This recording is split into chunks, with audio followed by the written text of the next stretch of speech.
Alright, I took Google Translate to these buttons. So the first one is drift, second spark, third light, and fourth is a demo. But you cannot turn the demo off from what I see. So I'll show you. First I'll turn on the transmitter, then I'll turn on the car. If first the lights, I guess would do that, right? Just go it's on, off, or if there's turn signals. No, no turn signals that I can see. No. Okay, let's turn the lights off, save the battery. So now the demo.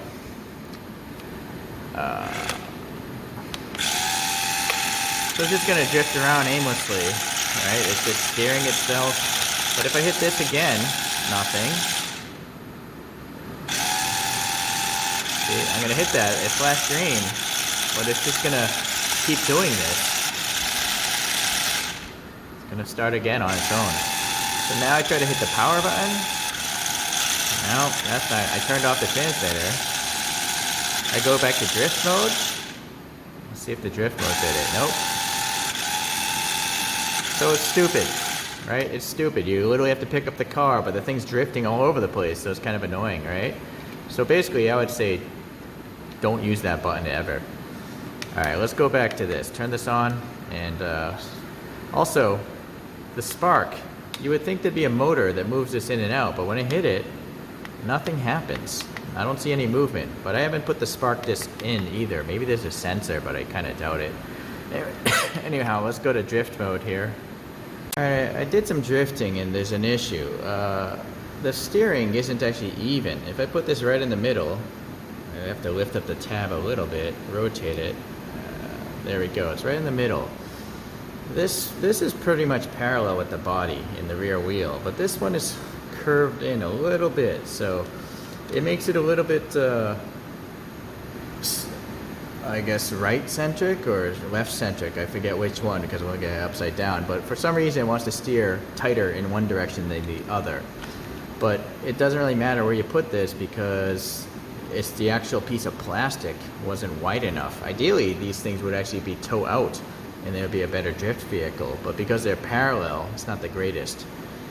Alright, so I'll show you how I can try to drift it. Okay, let's see what we can do. It doesn't, the throttle modulation is okay, but it doesn't have enough power to kick the rear end out. See, this long left, I'm trying to catch that drift. I lost, it's out of frame, hold on. Just, move the camera down, hold on a little bit.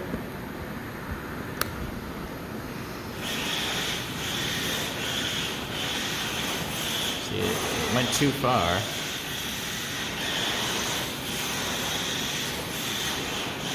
I'm trying to drift around this box, and you can see it's not easy.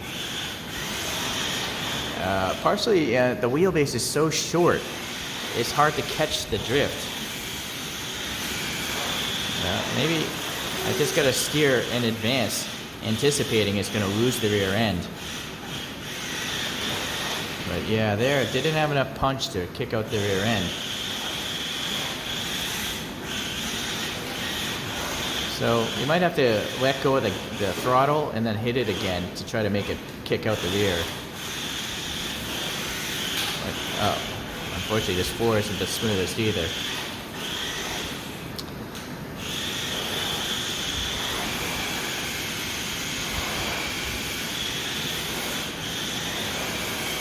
Yeah, I would say this is not a very good drift car. I'm gonna put in the sparking things, at least have fun with that. So you're gonna need a small Phillips head to get this screw out. It's like a wood screw or a plastic screw. And then you can see there's a plastic hex that drives the wheel, and there's just a flat surface. There's two holes here, so I assume that the flint goes into the metal hole and maybe a spring goes into the other. There actually is a little bit of suspension. Yeah, same with the front.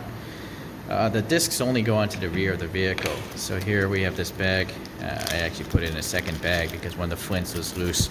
But this is the bag it came in right here originally. So let me try to open this without breaking this disc. Okay, so it only has two, and they're basically sandpaper discs, it looks like.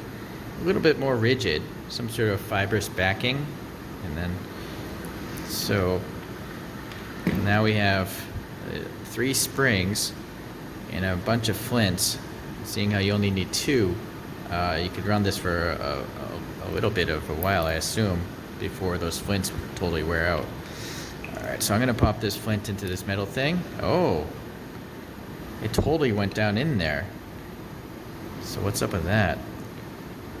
The spring, will it fit in there? Oh, okay. Never mind, you got to put the spring behind it, just like in a real, lighter. The spring is what's pushing it against the sanding disc, as you can see, the spring, right? Obviously, you probably want to make sure the abrasive side is touching the flint. So now, I guess maybe it'll be easier to put this on here. Oddly, there's no hexagonal shape on this wheel. Am I missing something? Does this come off? Oh, very good, very good. Alright, so you can take that off and then pop the hexagonal shape of this piece through that sanding disc, right? And then pop that back on. So that's actually a pretty smart design. Alright, it's just not obvious. Maybe they should have made it a different color so you know it's not one piece of plastic. Alright, so I don't know why there's that second hole there, but I don't think it's necessary.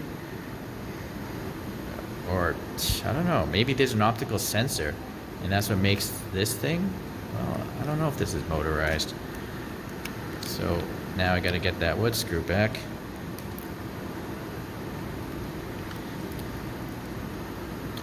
And seeing how it's a plastic hole, you want to probably back out the screw, find the thread, if I can. I may have lost focus, so I don't have 3 hands. Well, I think I found the thread there. Alright, let me come back when I do the other one. Alright, again, it's a plastic hole, so just a little bit 2-finger tighten, just so, you know, the wheel's not wobbly. So now, is it touching? It is touching that flint. So I was hoping there'd be a motor that retracts this thing, but we'll have to see what happens here. Turn this on. Turn this on. Oh, look at that. It's totally not driving. So I literally might have to hit the spark button. Oh, look at that. It is smart. Those could be optical sensors or something, or it senses the amount of resistance. So you literally have to hit that thing. If I unhit it, let's see what happens. No, it's still dragging. Let's go back to drift mode. No, now it's... I don't know what's up with this controller here, but...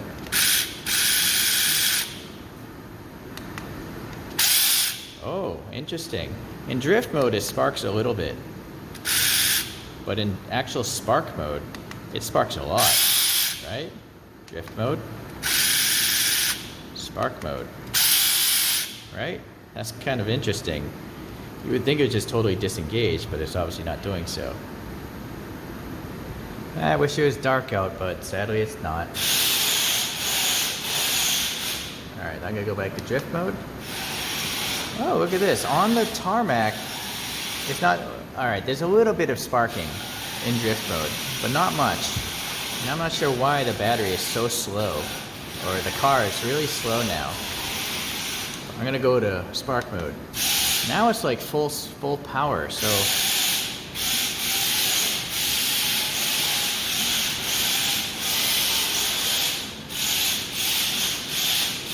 Last frame, sorry. I'm gonna try to move further back. Alright.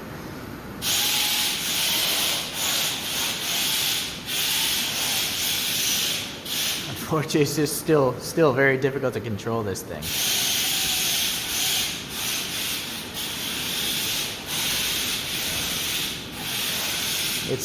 The wheelbase is so short and it's got so much power right now.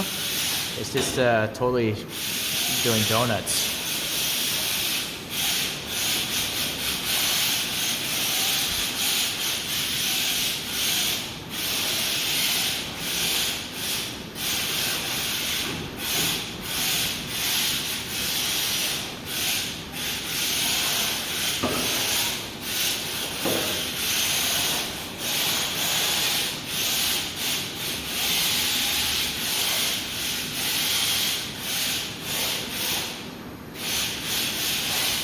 trying to get it back closer to us, but it's hard.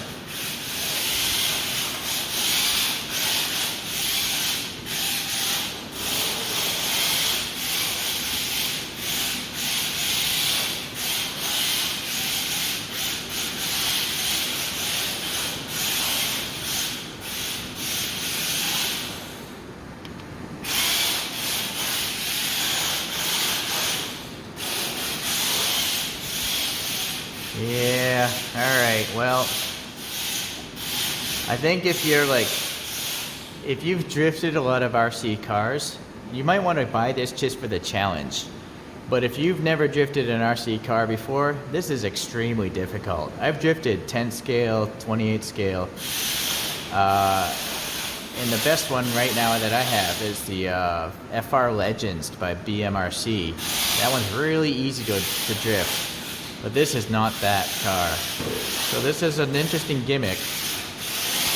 The sparking this is kind of cool, but this actually doesn't make for a good drift toy. Alright, so that's my feedback on this, but you know, if you want to just give it away as a sparking car, yeah, go for it. It's not that expensive. But if you want to learn to drift, you will hate drifting trying to learn on this thing. Alright, bye.